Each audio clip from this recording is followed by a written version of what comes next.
Eski mizan menен бүгүн талкууласак болот го.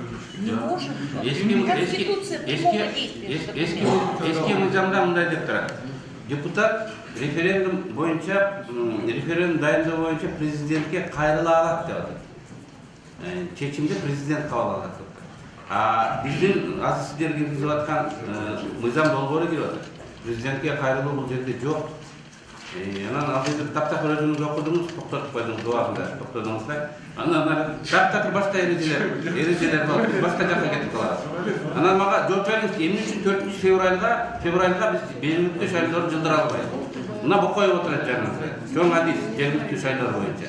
Илгери ар дайым жаздын эрте жазда, кыштын аягында болот эди.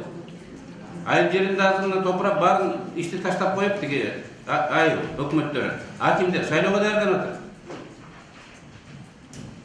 Biz ошол эски заманыбызга мындай тартибибизге да келип алат элек. 2 айдан кийин өткөрсөк эмне өзгөрөт деп биз айтып атабыз. Кандай дейсиз?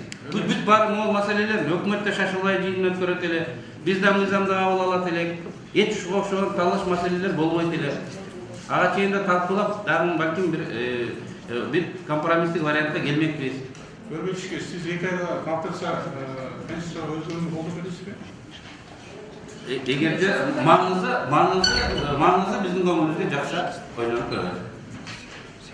Мен болсо сиз айтып аткан нерсеничи, мен болсо бул демилгечилердин бирөө элемин да, демилгечилердин бирөө элемин. Сиз өзүңүз жакшы билгендей 84 депутат кол койду да, бuyurтпайбы? Ооба. 84 депутат кол койду. Бирок числосун койбой берип турсуңар да. Числосун жылат деп айтып атпайбы тиги Иса Мукулович. Числосун жылдырып коелу. Числосу жок да закондо. Bir aydan bir saat boşayıp bunu bir talkılap süйлөшүш керек да, bunu Сүйлөшөйлүк. Анан мен болсо бир суроом бар да, бердечи, мынакей Бакыт Эргешевич жана сүйлөшүп жатып айтып кеткен жок, мен ошо Бакыт Эргешевичке бир суроом бар деди, Бакыт Эргешевич. Сиз өнүгүүнүн партиянын позициясын айтып койбойсузбу? Эмне болду? Акыркысы эмне болду? Ошону түшүнбөй калдык.